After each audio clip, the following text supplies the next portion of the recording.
Hello and welcome to the races that made cycling legends. June 5th, 1988. The Italians would call it Il Giorno della Neve, the day of snow.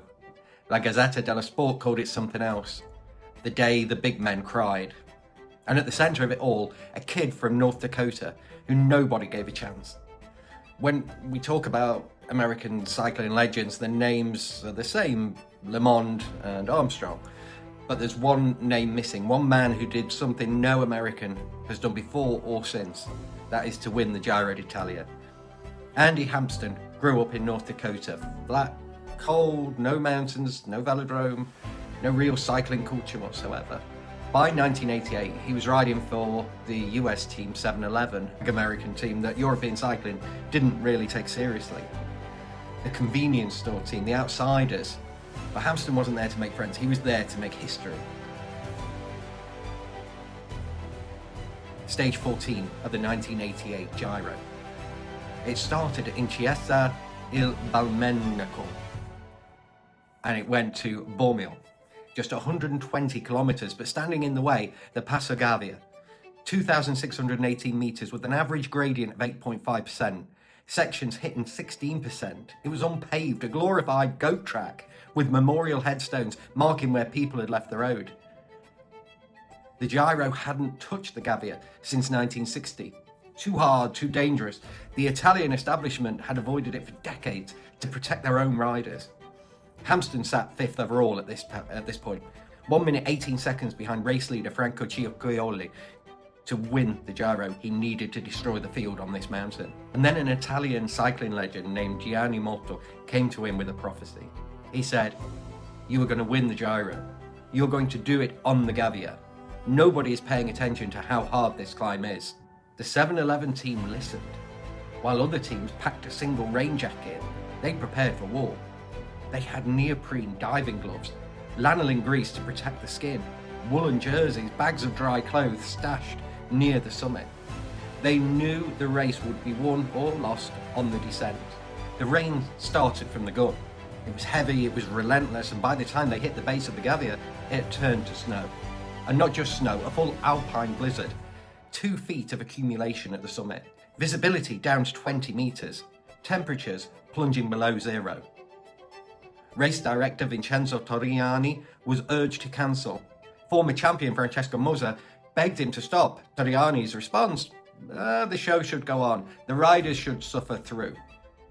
Hampsten didn't wait. With 14 kilometres to the summit, where the road narrowed to dirt, he launched the first of 3 planned attacks. He said, "On the first move, I could see everyone I was worried about was chasing. Everyone was on their own.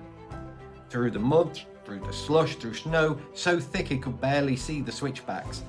His chain freezing, gears stuck in 53.14. It would be Hampsten and Erik Breukink who pulled away from everyone." Johan van der Velde reached the summit first, a Dutchman fighting for the mountains jersey. But at the top, in 2 feet of snow, his body simply shut down.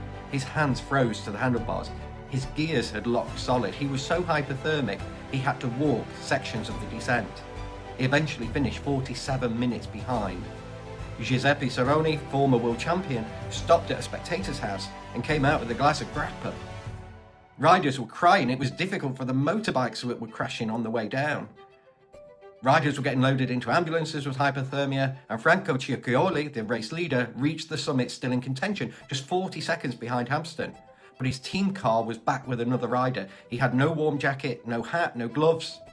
He made it to Bormio, but his morale was destroyed. He never attacked again. 1 kilometre from the summit, Hampsten stopped to put on his jacket. His fingers were so frozen he could barely grip the zipper. On the descent down from the Gavia and into Bormio, Hampsten takes the lead, being chased by Breukink as they both take incredible risks on the descent, dropping out of the snow into freezing rain.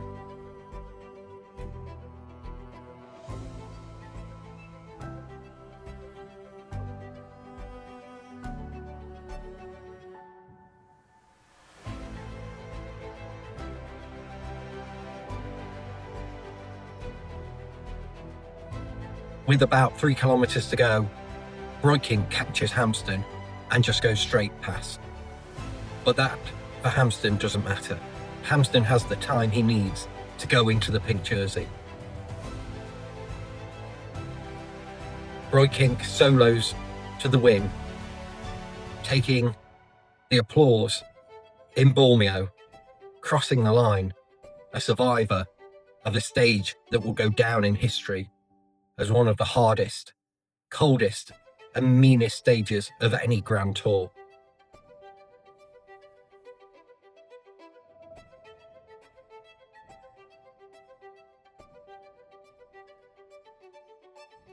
Hampsten had gained over 3 minutes on Chiocchioli.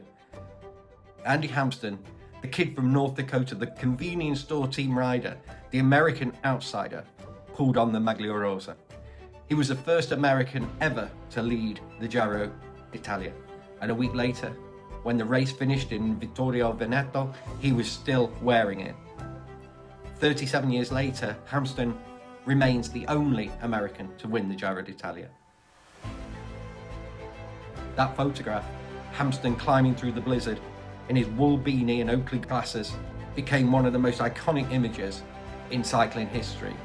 He pushed himself, he later said, to a psychological place he could never go back to. I gave up on asking God for any help. I was blessed already, having the privilege of racing. Instead, I speculated on what I would bargain for if the devil showed up. This was the race that made Andy Hampsten a cycling legend.